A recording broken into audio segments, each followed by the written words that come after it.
Well, the great winter storm of 2021 has come and gone, and we are digging out here in Texas.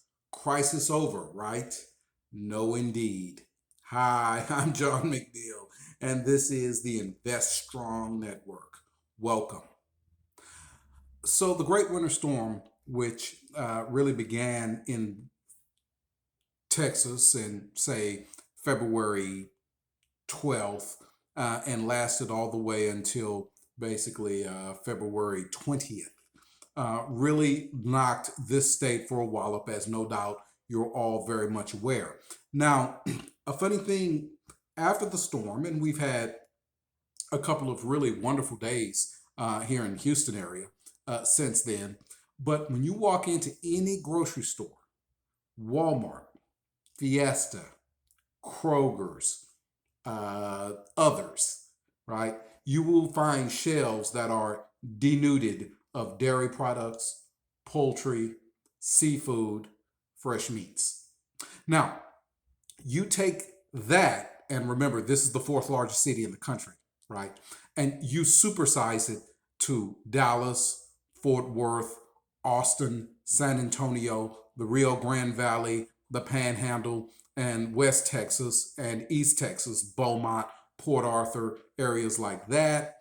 And what you have are millions of metric tons of food that will have to be destroyed because these grocery stores basically lost power for it from anywhere from 27 to 70 hours, right? And they basically will have to discard most of their fresh fruit.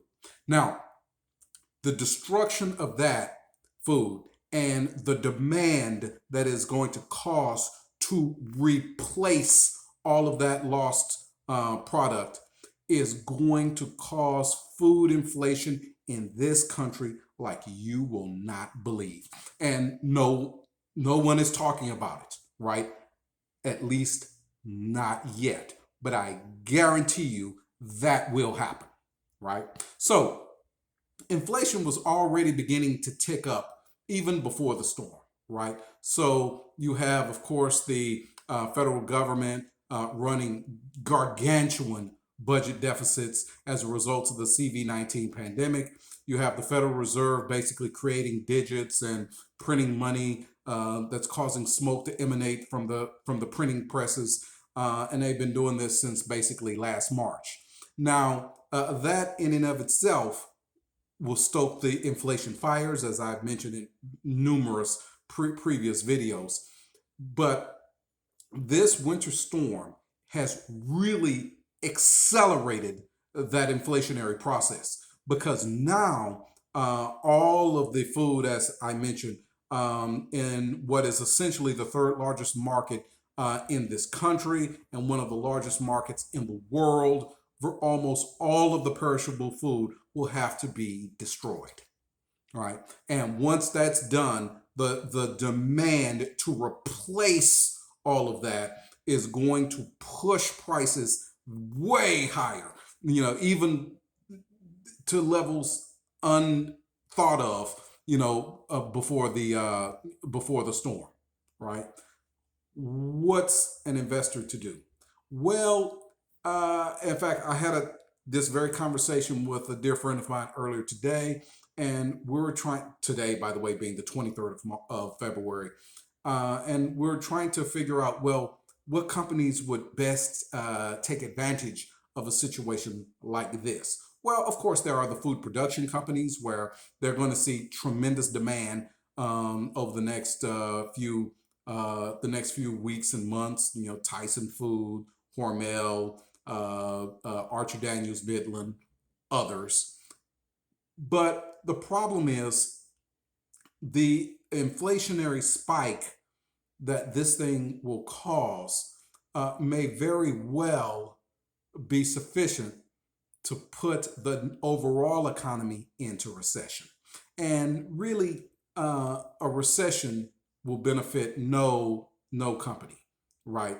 And there's almost no way to avoid the loss of blood, so to speak, that investors will have to take if in fact the country is pushed into recession because of this, right?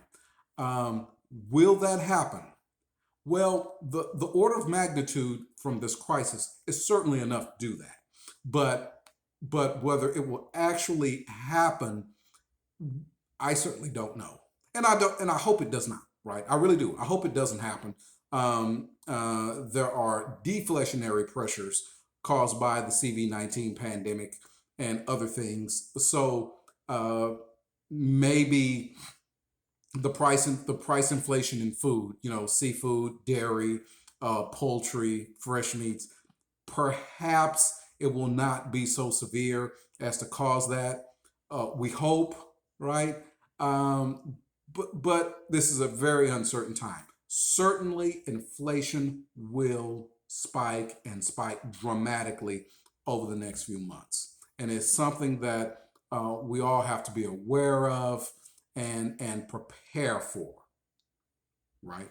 And it's going to be frightful, I feel, right? Because not only did finished product have to be destroyed, but also many farmers in Texas, Louisiana, Mississippi, Alabama, other places like that, they lost their crops, right? And that is going to also put tremendous pressure on food prices, right? And so it's terribly unfortunate that this is coming in the middle of this great pandemic, but the inflation ghost that we've really been so afraid of the last year or so uh, will finally begin showing, right?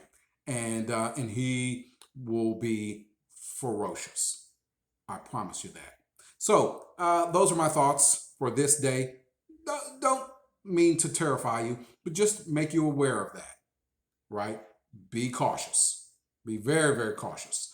And this is not the time, in my opinion, to be making speculative investments. No, sir. Not at this moment. And let's see, as the CV-19 crisis, as more persons are inoculated, as the this winter storm, the nation begins to recover from it, see what that does to food prices, and if in fact those prices can be stabilized, then I would say, we can wade back into the waters. But for right now, there's a time of maximum caution that is called for. All right. So those are my thoughts for today. Hope you found them beneficial and insightful. If so, hit that thumbs up button. Do it. Thumbs up. Appreciate it. Leave a comment, please. I want to know what you think. If you've seen inflationary spikes already in your grocery aisle, I certainly have, but I'm asking you, what you've seen. And of course, subscribe to Invest Strong. I'd appreciate it. Thank you so much, friends, and good blessings.